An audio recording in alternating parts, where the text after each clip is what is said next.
दोस्तों, क्या आप जानते हैं कि समंदर में जब एक व्हेल मछली मर जाती है तो वो कहाँ जाती है? या फिर क्या ये जानते हैं कि जब फ्रिज का आविष्कार हुआ ही नहीं था तब लोग बर्फ कैसे जमाते थे? अच्छा, क्या कोई आइडिया है कि एक हवाई जहाज कितनी माइलेज देता होगा? नहीं भी जानते तो क्या हुआ, इसीलिए तो आता हूँ मैं हर हफ्ते करने आपको कुछ नई, कुछ इंटरेस्टिंग इन्फॉर्मेशन से फैक्टिफाई। तो बैठ जाइए इत्मीनान से और बांध लीजिए अपनी अपनी कमर पेटियां। बिना एक भी पल और गवाए शुरू करते हैं आज का ये awesome suffer. Factified. Facts on your face. Fact number 1। दोस्तों, क्या आप जानते हैं कि जब फ्रिज का आविष्कार नहीं हुआ था तब लोग बर्फ कैसे जमाते थे? अगर नहीं तो आपको जानकर हैरानी होगी कि जिन आइस क्यूब्स को आप बड़े ही शौक से अपनी कोल्ड ड्रिंक के ग्लास में एक एक कर डालते हैं, उस बर्फ का इतिहास सिर्फ 200 साल पुराना है। और उससे पहले लोग बर्फ जमाते नहीं थे बल्कि बर्फीले इलाकों से अपने लिए मंगवाते थे। इसकी शुरुआत सन 1806 में एक अमेरिकी फ्रेडरिक ट्यूडर ने की थी, जो औद्योगिक स्तर पर तालाबों और झीलों से बर्फ को काटकर इंसुलेटेड आइस बॉक्सेस में भरकर दुनिया भर में बेचता था। आने वाले दशकों में फ्रेडरिक ने अपने इस व्यापार के दम पर एक बड़ा व्यवसाय बना लिया।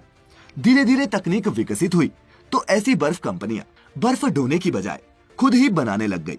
और फिर 1930 का दशक आते आते घरेलू इलेक्ट्रिक रेफ्रिजरेटर भी पॉपुलर होने लगे।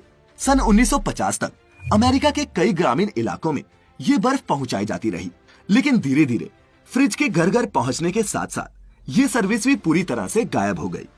Fact number 2।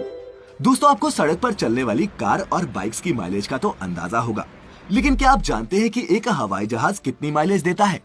अगर नहीं तो पहले ये जान ले कि प्लेन में इस्तेमाल होने वाला ईंधन हमारी गाड़ियों में इस्तेमाल होने वाला पेट्रोल डीजल नहीं होता। ये खास तरह के एविएशन और जेट फ्यूल्स होते हैं जो इस बात पर निर्भर करते हैं कि प्लेन में इंजन किस तरह का लगा हुआ है और ये इंजन कितना बड़ा है।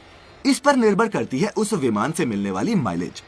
उदाहरण के तौर पर अगर बात करें विशालकाय बोइंग 747 की, तो दोस्तों इनकी वेबसाइट के मुताबिक ये विमान 1 घंटे में 15,000 लीटर फ्यूल की खपत करता है, जिसका मतलब है कि हर सेकेंड लगभग 4 लीटर ईंधन की खपत। यानी कि अगर कोई फ्लाइट 10 घंटे लंबी है तब अपने टेक ऑफ से लैंडिंग तक ये प्लेन 1,50,000 लीटर फ्यूल खपा देता है।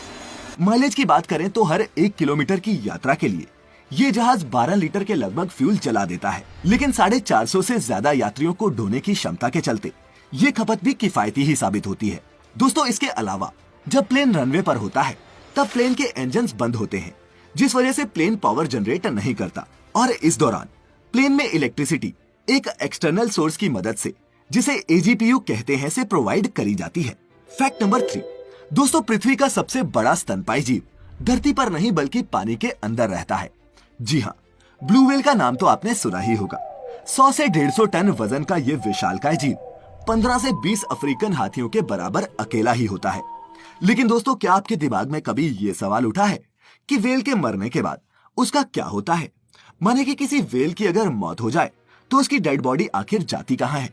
अगर नहीं तो बता दूं कि जब भी किसी व्हेल की मौत होती है तब उसका शरीर समंदर के नमकीन पानी में सड़ने लगता है और इसी सड़न के कारण कभी कभी व्हेल के शरीर में बहुत सारी गैसेस भी बनती हैं, जिनकी वजह से वो पानी की सतह पर तैरती रहती है। फिर स्कैवेंजर्स और बैक्टीरिया व्हेल के शरीर पर लगा सारा मांस चट कर जाते हैं, जिसके बाद हड्डियों के अलावा कुछ भी नहीं बचता। दोस्तों, ये हड्डियां भी कुछ दशकों में सूक्ष्म जीवों की खुराक बन जाती हैं और समंदर पर राज करने वाली ये व्हेल मछली उसी समंदर के पानी में मिलकर खाक हो जाती है।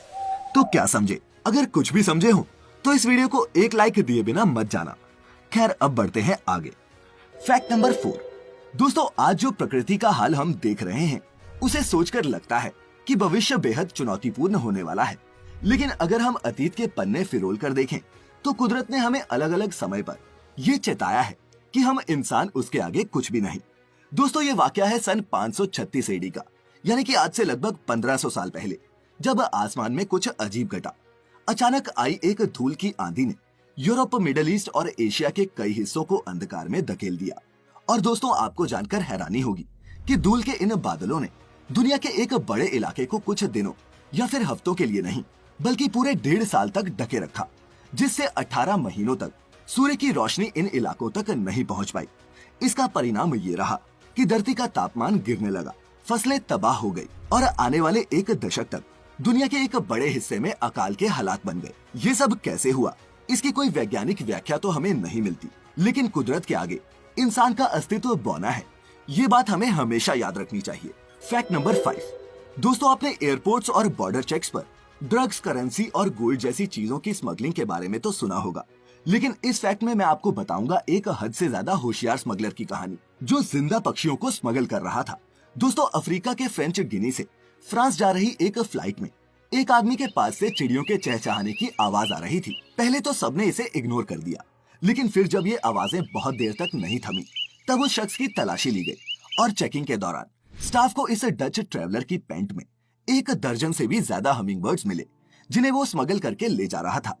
कस्टम ऑफिसर्स को जब इसकी पैंट में जिंदा चिड़िया मिली तो वो भी हैरान रह गए। इसने दुनिया के सबसे छोटे इन परिंदों को पैंट के अंदर पैकेट बनाकर उसमें रखा था, ये सोचे बगैर कि वो उनकी चहकने की आवाज को कैसे छिपाएगा। वो तो शुक्र है कि वो मरी नहीं। Fact number 6। दोस्तों, इस फैक्ट में जो कमाल की चीज मैं आपको दिखाने वाला हूँ वो किसी साईफाई या फिर फैंटेसी मूवी के सीन जैसा लगता है, लेकिन असल में इंजीनियरिंग की ये अद्भुत मिसाल हमें चीन में देखने को मिलती है। दोस्तों, क्या आप जानते हैं कि चीन में एक पानी का फव्वारा है जिसे ह्यूमन वॉइस से कंट्रोल किया जा सकता है? जी हाँ, चाइना की शांशी प्रोविंस के यांगक्वान शहर में एक ऐसा वाटर फाउंटेन है जो यहाँ आने वाले सैलानियों की आवाज से कंट्रोल किया जा सकता है, और इसी कारण इसे शाउट फाउंटेन के नाम से भी जाना जाता है। सैलानी यहाँ झील के किनारे बने एक बॉक्स में जोर से चिल्लाते हैं, और वो जितनी जोर से चिल्लाएंगे फाउंटेन का पानी उतना ही ज्यादा ऊपर जाता है। जिनके चिल्लाने से पानी ज्यादा ऊपर जाता है वो ऐसा फील करते हैं मानो दुनिया जीत ली हो।